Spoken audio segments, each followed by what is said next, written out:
Hello,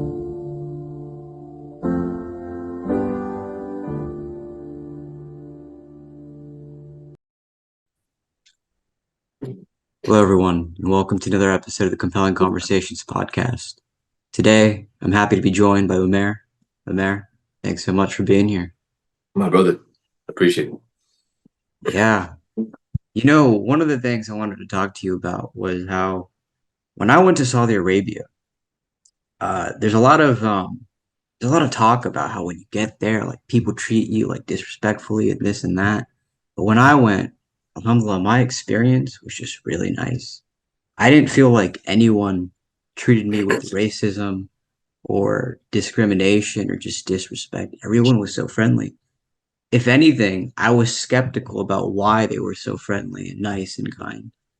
But I know some people that they they complain. They're like, man, people were terrible. And when I told this to my dad, he's like, yeah, well, if you're looking for a fight, you're gonna get scraped, you know? If you're looking for something bad, it's gonna come your way. But if you're not looking for that, like you'll be fine. But I know that you grew up in Saudi Arabia. What is your experience like? Do you have any thoughts on that?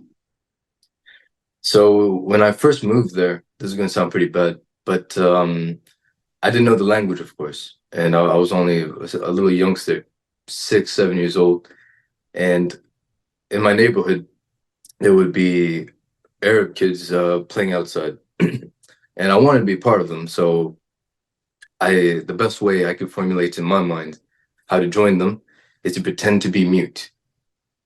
So they thought the whole time I was unable to speak, and I would just go through the actions with them. Uh, we would light we would light water bottles filled with gasoline on fire. We would be crazy. We would ride our bikes into down a very steep hill, stuff like this, you know. And I noticed that despite a quote unquote disability I would have, they saw me no different and they would accept me as their own. And I noticed that one key aspect to this is that they believed in God. They had a firm belief in God, and despite my disability, I heard them. They would supplicate to God just so I had a easy life. May Allah reward them because I do have an easy life. I feel bad for it being in uh, a manipulated manner. You know, like I wish I didn't pretend, but that was the case. You know, and I saw that throughout my time in Saudi. Every time I asked for a favor, every time I made a mistake, people would always mention the presence of God, no matter the situation at hand. You know, um, I would say that is the answer. Like the majority of the people there are Muslim, and if not, they are usually people who are around Muslims, and that presence, that camaraderie, is something that in a way puts the other person in mind before the self, you know. So I would say What that's how it you goes. what you shared reminded me of in Medina. I was sleeping in the Prophet's masjid, and it was Asr time, and they made the azan. So I woke up, and I'm kind of you know getting back into it. I'm waking up, and there's this dude who decides to sit right next to me, like right next to me, and I'm a little skeptical. Like, why is he sitting next to me? And he says his salam to me, and he's trying to talk to me. He's trying to engage me in a conversation. He speaks little English, and I pretended like my voice was kind of low, and I didn't want to. I don't know why I did that exactly, but I was just feeling skeptical. But he was such a nice guy, and I even told him like, "Hey, I'm gonna go do wuzu or something."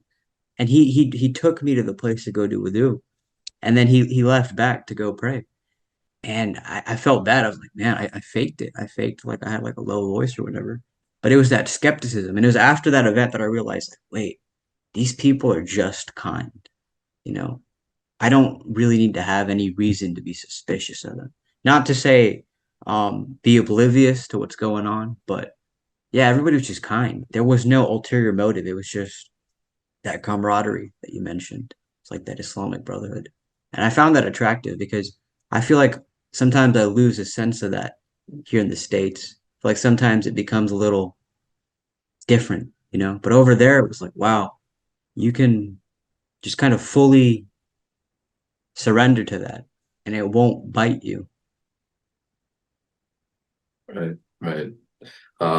No, I would say any Muslim majority country, I feel it. Any place that has um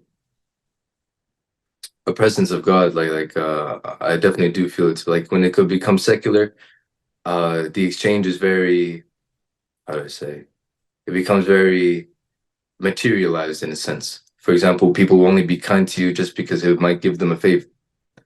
But that's what I noticed when I made the switch to America. Like everything felt transactional rather than charitable, you know.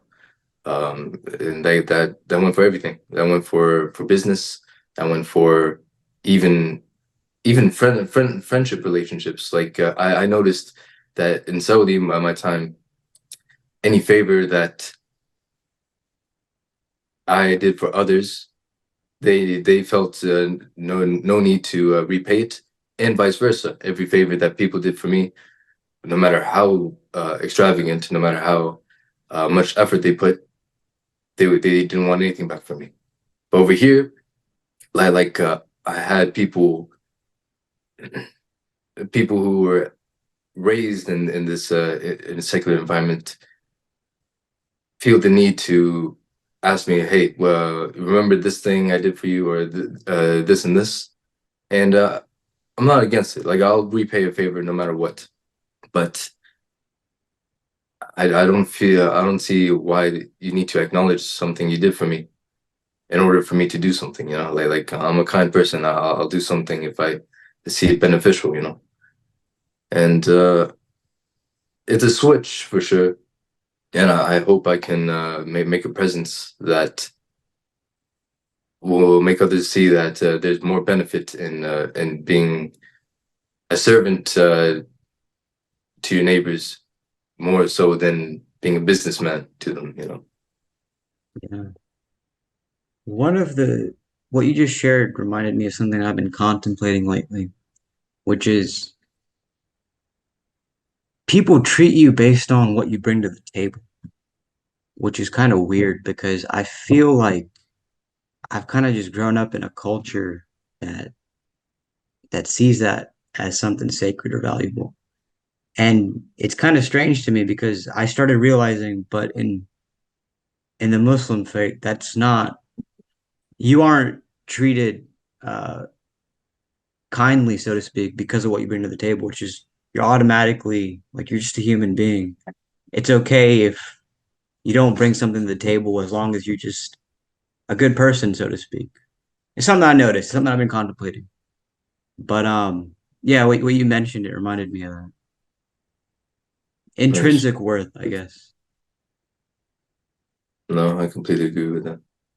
Yeah. One thing that I really admire about you is your physique, man. Like, oh my God. Appreciate I it. don't how did this happen? Were you always this way? Or did Hmm. something spark this? Yeah, man. Despite what may be apparent, I was not always this way. Nowhere close even. Let's bring it way back then, huh? When I was being raised in Saudi, for starters, I was a loner, yeah. Like, didn't really have one person to go to for refuge except my parents. And well, what came of that is I found myself being bullied a lot. So much so that it brought me to it brought me to let's see a low state, let's say. I would rely on things that I probably shouldn't have, and they resulted in me becoming weaker physically, even mentally. And yeah, the bullying just got bad. You know, it ended up the worst of it got to me being bloodied up, locked in a locker, and yeah,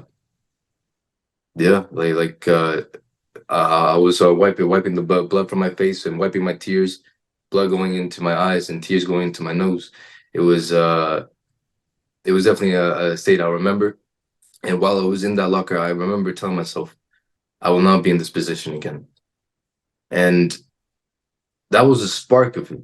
But although that was a spark of it, it took it wasn't it didn't ignite the fireworks right away, if you will. You know, I had to endure some mental aspects first, let's say. Like I had to understand that being self-destructive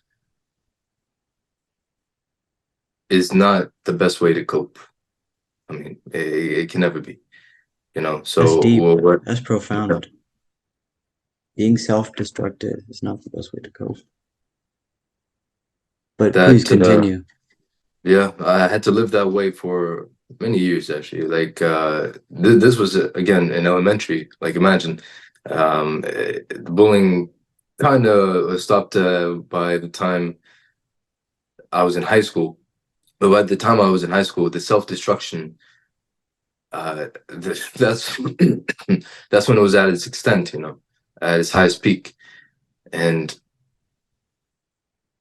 although the bullying stopped, I became my new bully. You know, because I didn't want to even look at myself. I was not capable of very much. You know, in Saudi, I would remember being diagnosed with ADHD, and although it was something so common over here in Saudi, they treated it like it was a contagious disease that I was about to die with. They they would segregate me into my own classroom so I can study at my pace, you know, away from peers. But that would only alienate me from others, and I couldn't care less on what people thought of me. I was already bullied. I already saw the worst of it. So let me just be in my own circle and let me destroy myself. I was completely fine with that. And it wasn't until everything went wrong. It wasn't until like, okay, I'm being told by my teachers I'm not going to become anything because of this mental disorder I have. It wasn't until my parents found out about my self-destructive habits and they couldn't even look at me or trust me. It came to the point where uh, my belief in God wavered, and it wasn't until that lowest point where I found out a friend of mine has passed away. And when I went to the funeral and I looked down into that grave, I asked, "Where is he right now? Where is he right now? Is he just a corpse that will just be part of the earth one day? Or is he, like actually he, on a plane above this plane?" And I remember it felt as if a big wave of, it felt like an entity was behind me after that. It felt like something was chasing me. And that fear,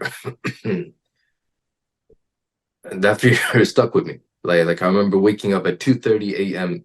consistently, just out of fear. I woke up in a sweat, and the best thing I knew what to do was to go outside and literally run. Just I didn't even look back. I was literally and figuratively running from this fear, and I do this every day, whether I wanted to or not. I just woke up at 2:30 a.m. and felt like I had to run, and it got to the point where I was running, and without even thinking about it, I was improving my physical health. I was running so long at 2:30 a.m. that I was running so long that I heard the call to prayer for the morning prayer, and I would do that consistently. So spiritually, I was even being improved. I would run so much that I wouldn't become numb to it, but I learned how to endure the runs, and mentally, I was becoming better. So physically, mentally, spiritually, just from uh, not even one life experience, one life question I had on where my friend was made a transition that I haven't turned back from yet. And to answer your question, I mean, yeah, I wasn't always this way. I was the bottom of the barrel, and I had to climb my way out of it. I ultimately, from my runs, I found a business card for a boxing trainer, And I remember my first session just shadow boxing, hitting the pads. It felt it felt it felt dominating, but not in the sense that I was dominating the workout or the pads, but rather I was dominating myself. But like I felt I felt gassed out. I felt exhausted. I felt like I was carrying uh, I felt like I was carrying molten lead on my shoulders. But despite that, I found reason to continue. And that reason was to not be that kid in the locker again. And alhamdulillah, after boxing for as long as I have, over a decade, alhamdulillah, uh, it's only resulted in good. Now I'm not being bullied. I'm not the bully to myself. Rather, I am the bully to bullies, I like to say, you know.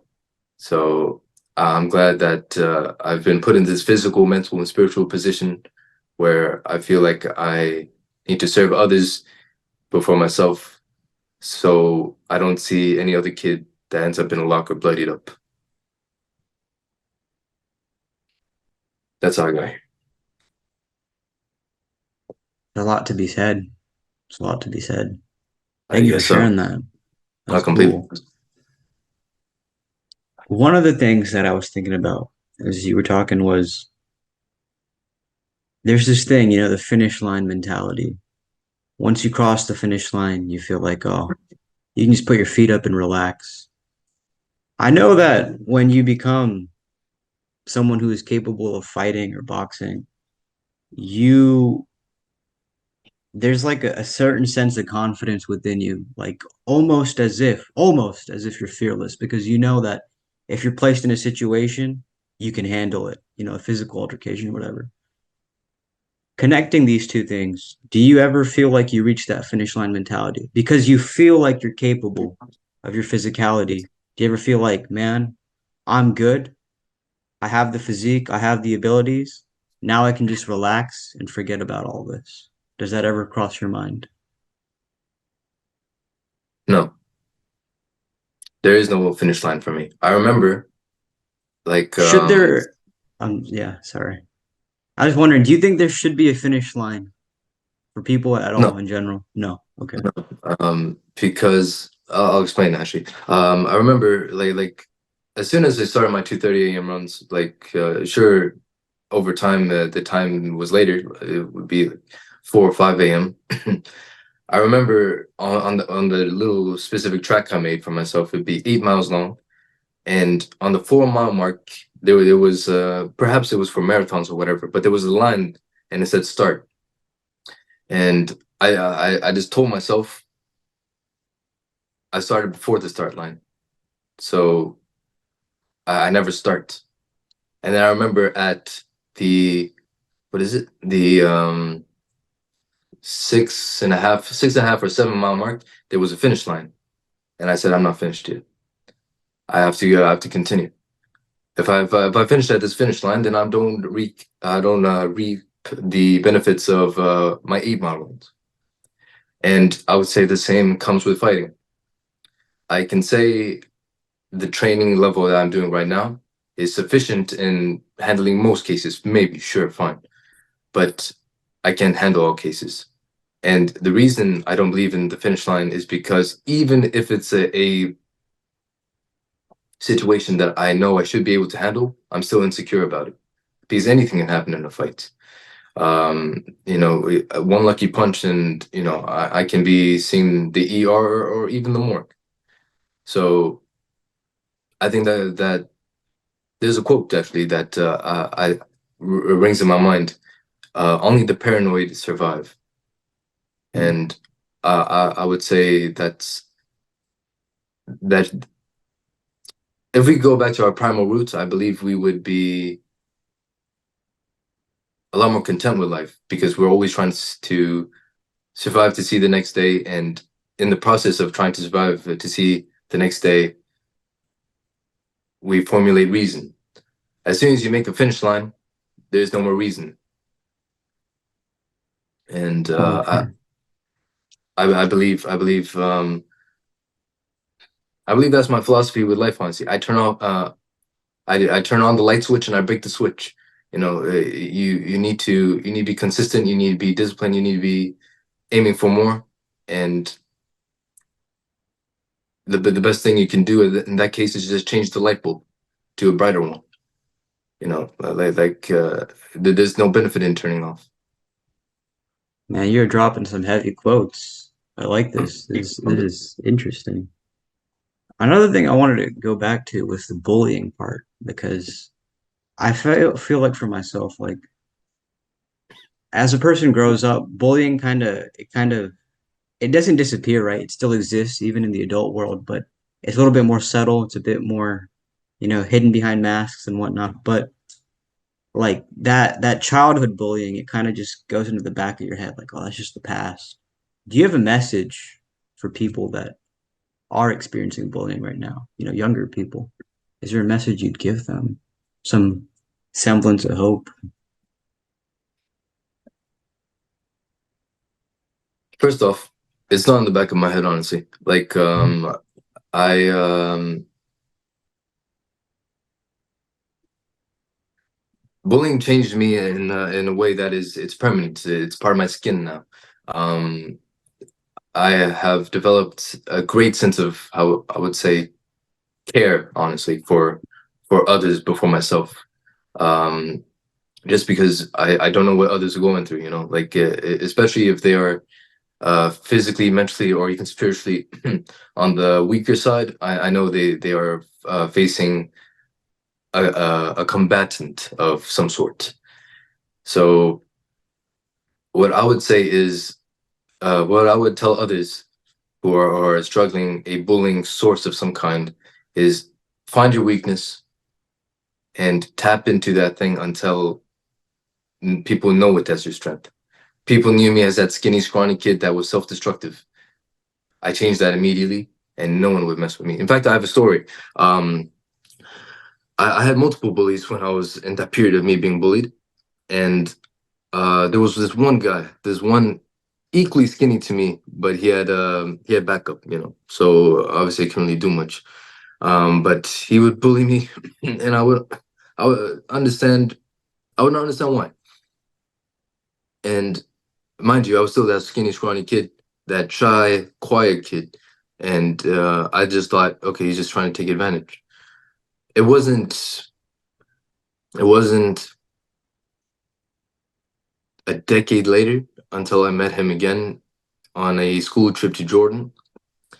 Uh, we were we were helping child refugees, and I remember when we got to the hotel, I saw him, and I saw and I was in my new physique. I was boxing for a long time. I developed a new mentality, one that could endure anything, I believe. And when I saw his eyes, I could tell he thought, okay, retribution is coming, you know. And I remember we went to the hotel gym. He was just lifting little light weights, and I was on the heavy bag. I was glad they had one, and I was boxing, and he can hear the thunder basically. He was like, "Man, I feel like I need to do something." He approached me and he said, "Look, man, remember when I would like make fun of you and poke you around?" I said, "Yeah, man, nothing by it. I mean, like, it was the past." And he said, "Man, I feel embarrassed because I saw you as this quiet kid, this shy kid, and I literally just thought you were gay. I literally just thought that. So, that's why I did what I did." And I said, "Look, man,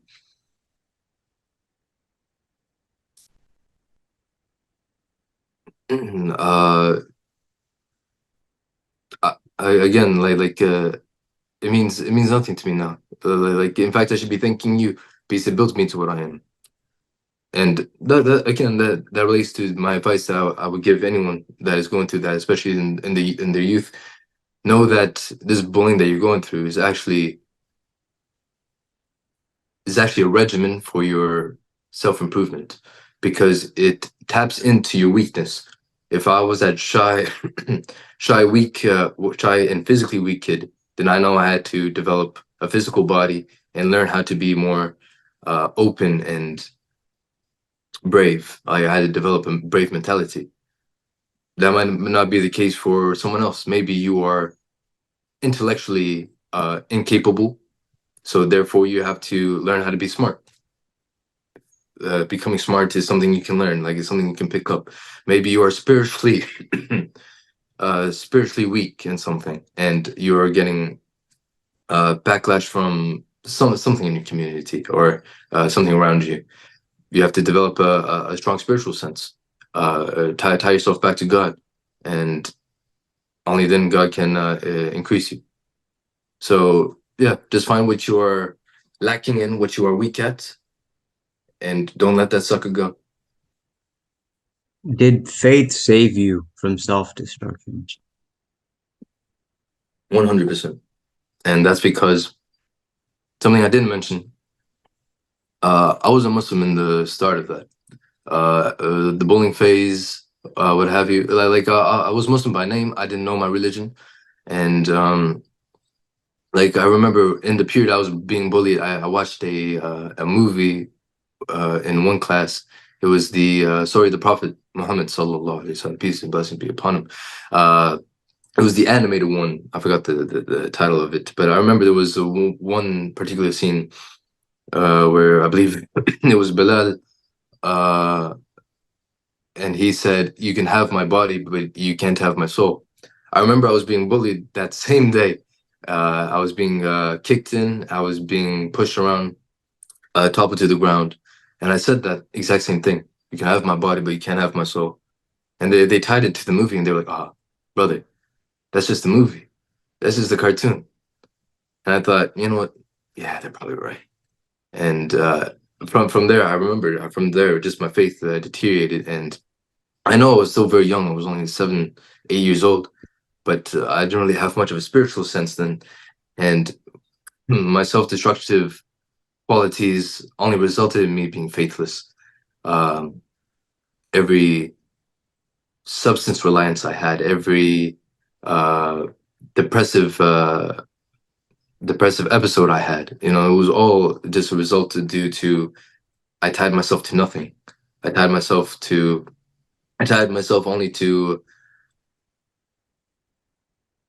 I relied on things outside of myself to feel something, like I felt no reason. I felt no reason to be spiritual because I felt like God was putting bad things my way, not as a punishment, but He was just putting bad things my way. And I remember thinking, God, if you wanna destroy me, I could do that myself. I don't really need you to do that. I was sure right, but I wish I wasn't because God was only testing me. I see that now. It wasn't until my friend died and I was looking in his grave and asking, "Where is he right now?" And it wasn't until I was doing my 2:30 a.m. runs when I first heard the adhan, the call to prayer for the morning prayer that didn't hear for, or I didn't consider for a long time. And it was so alluring, so beautiful that I just had to walk to the mosque, uh, taking a break from my run. I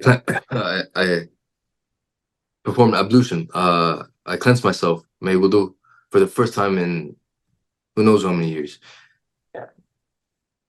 And I just prayed, and I recall the peace, the no longer destruction, but rather the destruction of my depression, of my stress, of my anxiety, all gone. And I remember from that point, on, it was just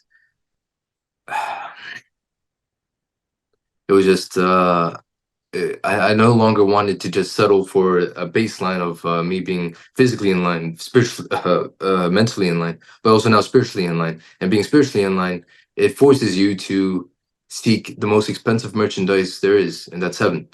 If you need to be one worthy of heaven in order to attain it, and that entails you to be the best you possibly can, and more so, you know. This reminds me of a story actually, a in the Quran. The people of Ad, the people of Ad, they were strong, man. Mentally, physically, economically, they were the top tier. They would they had so much wealth for fun. They would carve palaces into mountains. They were so mighty. They were huge. They were, oh man, how tall were they? They're as tall as modern day palm trees, if you will. I can't remember the exact metric. Uh, but they were absolute beasts, man. And but the one thing is they were ignorant. Despite their physical superiority, mental superiority, economic superiority, they would worship idols, incapable idols. What can idols do to you? Uh, they would prostrate to these things. And it wasn't until God sent Prophet Hud, peace be upon him, uh, and the people of Ad would ask, uh, Man ashadu min quwwa. Who is stronger than us? Who is superior to us? Even your Lord that you claim is only one. We're superior to him. A'udhu billah. You know, and from them not believing, God wiped them from the face of this earth. You know, imagine the most superior people you can possibly think of just gone from little from a not little from a storm. You know, so faith is literally the backbone for everything, for to attain any height, to be capable of anything. You need faith first, and then you can see yourself go to new heights. It's also in the Quran. Prophet Hud alayhi salam, he told them, believe in your Lord and he will add to the strength you already have. That's the answer, man. So yes, faith Wow. completely improved me. Oh man, I love that. That's amazing. That is amazing. I really like that story about the people of Og because it's true.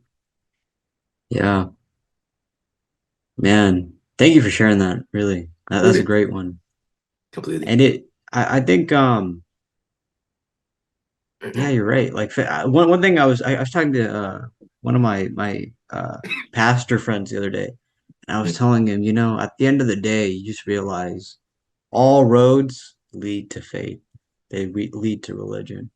You can Completely. have XYZ as much as you want in the world, but eventually you realize, yeah, there's just the value diminishes of everything. And then you realize the only thing that fills that void, the only thing that grants you true strength is faith, is belief in God. So it's true, man. It's true. لا حول ولا قوة إلا بالله. There is no strength, there is no might except with God. So Yeah. only God can bestow power upon you. He's the creator of power after all. So you can't be arrogant in this regard. Otherwise, like I said, if you have a weakness in spirituality, uh, just be prepared to be humbled. Like you will have an outside source that will be saying, okay, spiritually you're weak. You're gonna go through your punishment in this life most likely, and if it doesn't turn you back to God, you'll die that way. Yeah. Yeah. That's, We're coming to the last 5 minutes of this. The all things right, you have said, I think I've learned quite a bit. Thank you. Do you most have any closing thoughts? Anything you felt like you wanted to say but didn't get a chance to? Or something on your mind that you wanted to express?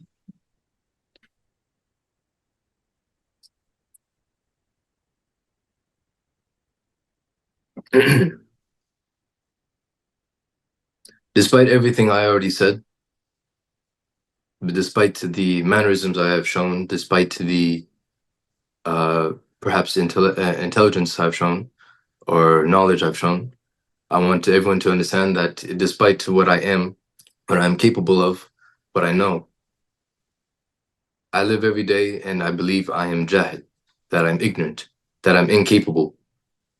I believe I'm insecure. And I believe my insecurity is the reason that I live each day wanting more. I want to chase security and no longer live this way. I am not perfect, and I'll never be perfect. My akhlaq, my manner, uh, it can only be improved on. I have anger issues, like, and that's just a result of the way I used to live, the self-destructive uh, lifestyle I used to live. It just resulted in a lot of anger that I still need to resolve today. Um, I don't. I'm weak in faith on occasion, and even physically, believe it or not. Um, I'm not always capable. So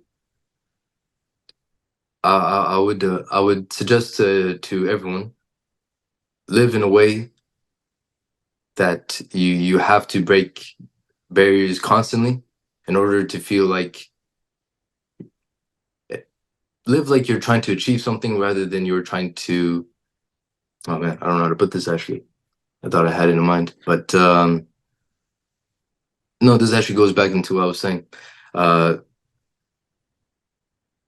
Turn on the light switch and break it. There is no finish line to life. Always chase the next height, because again, heaven is the highest of the highs, and it takes that type of person in order to achieve it. So there's no limits anymore for you if you heard this message. I guess that's all I want to convey at the end of the day. Is that light switch quote your own? Is that your original? I've never, yeah, I just made it up just now, so That was I really hope it cool. I is. remember I was like, man, that was cool. I appreciate it. Um, One thing I just wanted to say was I really like this video of you, but like you're getting punched and you're Yeah, fine with it. You're like that. He's sparring you in like the guts, and I was like, damn, yeah, that's resilience. That's impressive. So good on you, man. I appreciate it. So, Mashallah, as they say. Yeah, yeah, yeah, yeah. But yeah, Amir, thanks for being here, man. I'm glad we I, had this. It was cool, and I'm sure that this will benefit whoever needs to benefit. So I I pray so. appreciate it. I pray that's the case. Like I have clients myself uh, for boxing. Training them physically is only one aspect of my day with them. Like I try to teach them manners, and I try and teach them a new mental. I teach them how to make a mental armor as well. And honestly, that's what I want to do with my life. Like I would have never thought that's what I would actually end up wanting to pursue, even though I'm trying to become a psychiatrist at the same time, just so I understand my mentality better. But at the end of the day, I just pray that something is seeps into the minds of the people listening, and if that's the case, خلاص, bro, I won. Wow. So I do appreciate this Gladiator. opportunity. Oh, Yeah, no, and that 100%. that's been so, Yeah. Well, I suppose until next time, eh? Inshallah. my brother. Yo. All right.